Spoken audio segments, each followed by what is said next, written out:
Art has been a passion for you from early on. I'm wondering what your earliest memory is of being affected by art of any kind, whether a book or a picture or a song, where you realise the potential power of art to affect us on a deep level rather than just entertain us.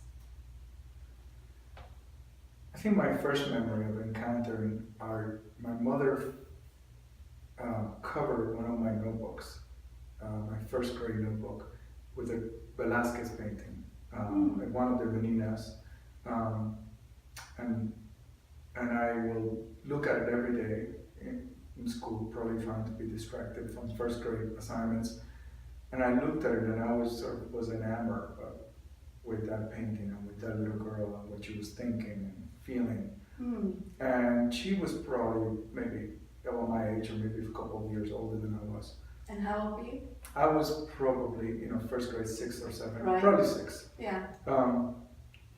So that really was my first encounter with a work of art formally, even though it was not the real work. It was just some paper my mom covered my notebook with, but it was enough to affect me. To sort of stir you on a level which perhaps other things hadn't. Yeah. It felt like a completely different kind of experience, even though I didn't understand why it was. Right. Yeah. And the idea that I could relate to the psychology of something that was obviously painted. That was also interesting, that I could look at the eyes of this little girl and somehow something will be evoked by that stare, even though I was conscious of the fact that I was not looking at a photograph or anything. Yeah. That was also surprising, that I would have that kind of reaction for something that was clearly made up. Yeah. That's interesting. I hadn't really thought about that before, because we accept it from so early on, but it is strange that you can relate to things that are inanimate and they feel real, isn't it? Yeah. Yeah, I mean, they know the idea that you can put consciousness into a flat surface just by the way the eyes were handled, or the slight shape of her chin or something, that there was something alive there. And it was maybe not, now I think of it differently. At the time I thought the little girl was alive in some manner. Now, of course, I know that it was Velázquez who was alive in that painting.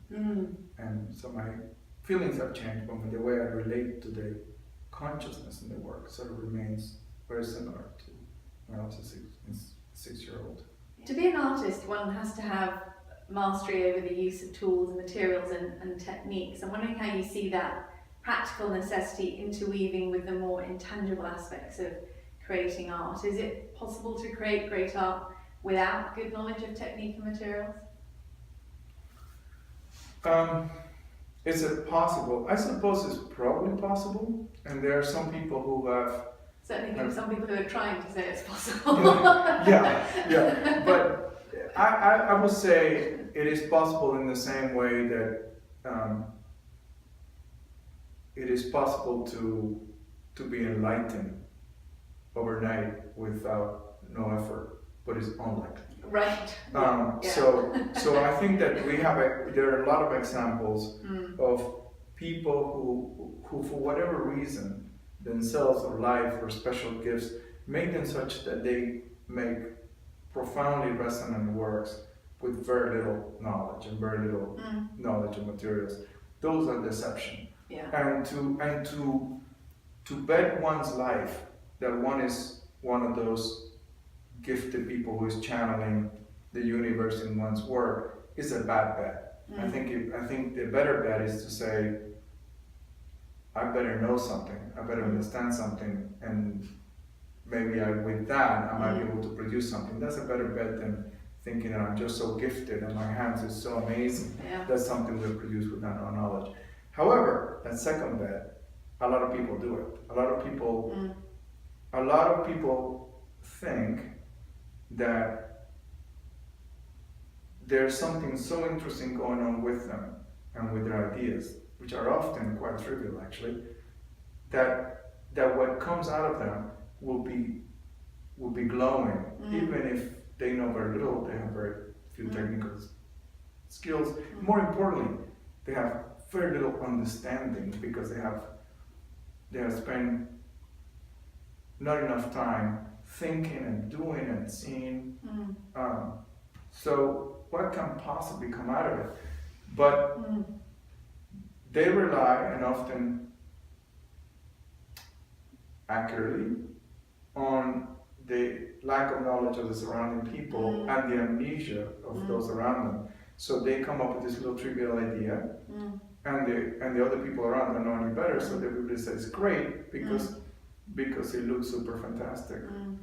Well, there can be a sort of marketing element almost, isn't there? And then, I don't know, I think with some things it's almost like the emperor's new clothes, you know, it just becomes the thing and everybody's like, well, I don't know that I like it or I don't quite understand it, but everyone else does, you know, and it just creates a sort of, I don't know, movement. But I think it's those kind of things, at least in my perception, that have unfortunately turned a lot of people off from art as well, or understanding what really art is. Right, I mean, it is one of those things that does, there's certain hostility to contemporary art, some of which it has to be there, but people don't find it something that matters in their life, partly because it's hostile, they don't want to spend the time, and the time is often not rewarded, so that's why the larger society finds art irrelevant. But the emperor's new clothes idea of art, it has become more problematic to the point that a great or large sector of that population doesn't know to begin with what clothes are. So it's not that they look at it and say, oh, the emperor's not wearing no clothes. It's that for many of them, the very idea of what a clothes is vague. Right. So now they go, well, maybe those are clothes. So it's not only that they're just listening to what everybody else is saying, it's that we have eroded over the last 150 years the idea of clothes and clothing, to the point that now when we see the emperor walking naked, even without hearing anybody else, we say, well, maybe those are clothes. Yeah, it's an interesting way of looking at it. Mondrian and Kandinsky felt that art should provide people with a spiritual element, and I know you don't like the word spiritual because it embodies a lot of people think they know what it means, and perhaps we should think of it more as being of the spirit. So I'm wondering what your feelings are on this with your own work, and whether it's implicit in a work of art, or do you think it has to be part of the conscious impetus of the artist to bring in that element of the spirit, and is it part of your impetus?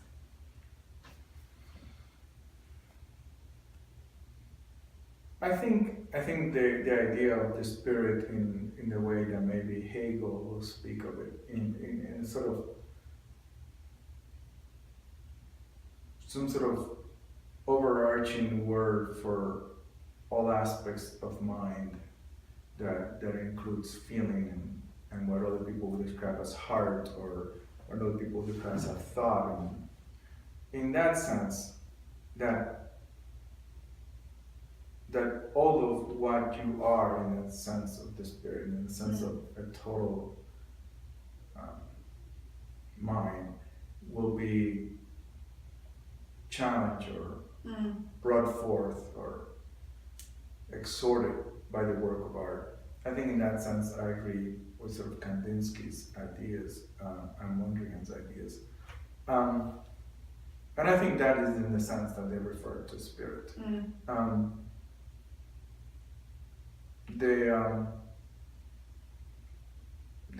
The operating sense there is a certain totality, a certain wholeness to who engages the work. It's not just your mind that engages the work, or not just your thoughts that engage the work, but all that one is.